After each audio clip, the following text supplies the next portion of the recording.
ఆంధ్రజ్యోతి ఆలోచన కదా తెలంగాణ నీళ్లు నిధులు ఉద్యోగాలని నీళ్లు నిధులు ఉద్యోగాలు మళ్ళీ ఈ ప్రాజెక్టుల పేరు మీద కేసీఆర్ గారు బీఆర్ ప్రభుత్వం హరీష్ రావు గారు ఇరిగేషన్ మంత్రి ఉన్నప్పుడు ఎవరు దోసిపెట్టిండు? కాంట్రాక్టుల పేరు మీద దోసిపెట్టలేదా? దోసిపెట్టలేదా? నేను అసెంబ్లీ సాక్షిగా మాట్లాడే కదా, దానికి సమాధానం చెప్పలే కదా.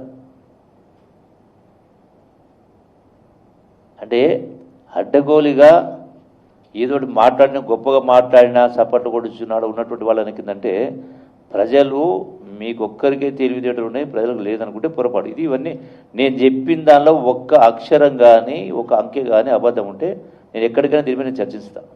ఐఎమ్ రెడీ దీనికి సంబంధించి. అది ప్రభుత్వం వచ్చి 2 సంవత్సరాలు అయింది, మీరు 10 సంవత్సరాలు ఉన్నారు. 2 సంవత్సరాల్లో రెండవది సరే మళ్ళీ చెప్పిన కింద వస్తుంది. మరి మీరు 10 సంవత్సరాల్లో మీరు 8 లక్షల కోట్లు అప్పు చేశారు. గతంలో 64 ఏళ్ళలో ఆయన అప్పు 60,000 కోట్లు, మీ 10 ఏళ్ళు అయిన అప్పు. ఇది ఇలా సంవత్సరానికి ఇంత ఆర్థిక సంవత్సరానికి 75,000 కోట్ల వడ్డీ ఈఎంఐస్. కేసీఆర్ ముఖ్యమంత్రి నాడు కేవలం సంవత్సరానికి 6,000 కోట్లు, సంవత్సరం 6,000 కోట్లు. ఇప్పుడు సుమారుగా సంవత్సరం 70,000 కోట్లు. అంటే ఎంత వ్యత్యాసం? 2 సంవత్సరాల్లో 1,50,000 కోట్ల రూపాయలు మీరు చేసినటువంటి బాధ్యతారాహిత్య పరిపాలన కారణంగా, మీరు చేసినటువంటి అప్రజాస్వామిక కార్యక్రమాల మూలంగా, అవినీతి కారణంగా ఇంత రాష్ట్రం ఇలా అప్పులు కుప్పై ప్రజలను వంచే కార్యక్రమం చేసింది మీరు. అది ఇన్ని అప్పులు లేకపోతే మీరు చెప్పినవన్నీ చేయాలంటే తిప్పి కొడితే కూడా మీరు 20,000 కోట్లు కావు. మరి 1,50,000 కోట్లు కట్టింది నేను కారణం మీరా మేమైతావా? అంత గొప్ప మేధావులు కదా. అట్లనే అందుకే ఎక్కడో మళ్ళీ మీరు 6 గ్యారెంటీలు ఇవ్వలే, అది కూడా మాట్లాడి నా గులపల్లి కాడ 2 సంవత్సరాలు గ్యారంటీ కార్డ్ అని, అదేనా గ్యారంటీ కార్డేనా?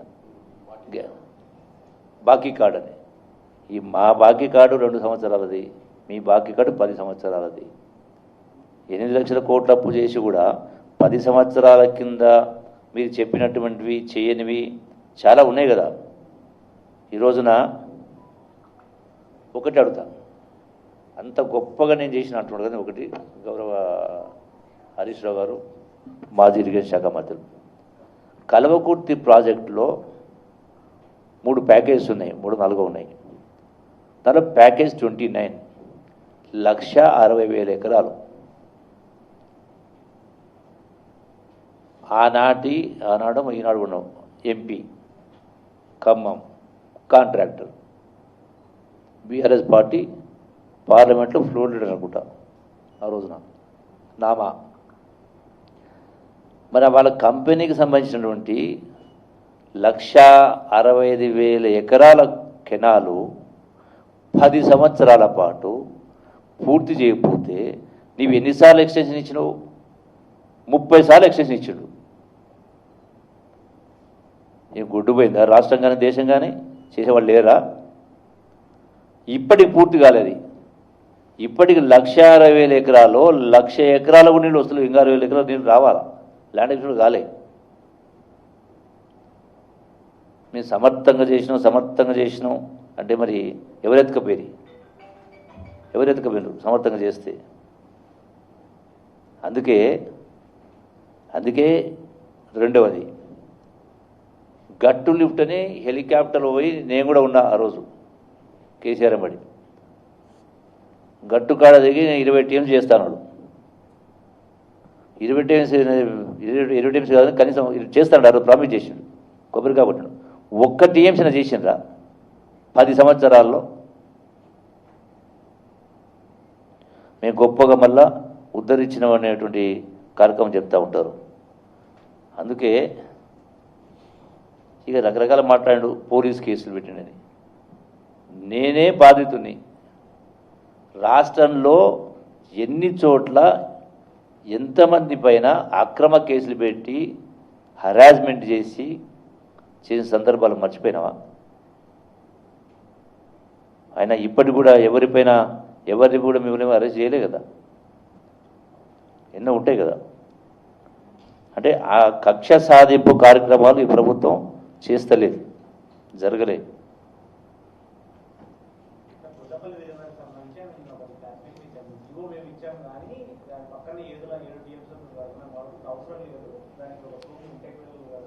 నేను స్పష్టంగా చెప్పిన సెంటర్ పాయింట్ రైతులు రిజర్వాయర్స్, శ్రీశైలం రిజర్వాయరు, కేలే ప్రాజెక్టు, పాలూరు ప్రాజెక్టు, జూరాల నెట్టెప్పాడు, ఈ మంత్రాలతో వస్తాయి నీళ్లు రిజర్వాయర్స్ లేకుండా. అంటే ఆనాడు తెలివిలేక కట్టిందా? ఆనాడు నెహ్రూ గారు 450 టీఎంసీ కెపాసిటీ, ఏ మెషినరీ లేని రోజున నాగార్జున సాగర్, శ్రీశైలం 250 టీఎంసీ, పాక్రా నంగల్. అంటే వాళ్ళకి ఆలోచన లేకనే కట్టినరా? ఇలా అవి కట్టకపోయింటే ఇవాళ పాలమూరైన కేలే లిఫ్ట్ చేయడానికి వస్తున్నారు, శ్రీశైలం లేకపోయింటే. క్వశ్చన్ ఏదులకి, అరే మళ్ళీ చెప్తే కదా ఇప్పుడే, పాలమూరు లిఫ్టులో అంతర్భాగం ఏదుల రిజర్వాయరు, ఇవన్నీ కలిపే నార్లాపూరు, ఏదుల, వట్టెము, దానిపైన ఉన్నటువంటి కారివెన కానీ ఇవన్నీ కూడా, అవన్నీ కలిపితే కూడా 12 లక్షల ఎకరాలకు ఎట్లా సరిపోతుంది? దీని కింద 4,50,000 ఎకరాలు ఉంది. దేన్ని ఎండబెట్టి దేన్ని వండబెడతారు? క్వశ్చను ఒక మంత్రిగా మాజీ మంత్రిగా మాట్లాడినప్పుడు, ప్రతిపక్షంలో డిప్యూటీ ఫ్లోర్గా మాట్లాడినప్పుడు ఓవరాల్గా కంబైన్ చేసి మాట్లాడాల. నీళ్లు, రిజర్వాయర్స్ వర్సెస్ ఇరిగేషన్ ఎట్లిస్తాను అడిగిన నేను. నువ్వే అన్నావు 10 టీఎంసీ లేనటువంటి జూరాల నుంచి పాలమూరు లిఫ్ట్ కట్టాలని. నీళ్ళు అక్కడ మనం మొత్తం టోటల్గా మన రాష్ట్ర పరిధిలో ఉంది. జూరాల స్టార్టింగ్ పాయింట్ వచ్చినట్టు ఎత్తిపోస్తే రాయలసీమ వాళ్ళు 9 టీఎంసీ చేస్తున్నారు కదా. క్వశ్చను ఇప్పుడు 3 టీఎంసీలు ఎత్తిపోసినప్పుడు 30 టీఎంసీలు ఎత్తిపోయలేమా? కావాల్సింది ఏంది? మోటార్లు, పంపులు, కరెంటే కదా.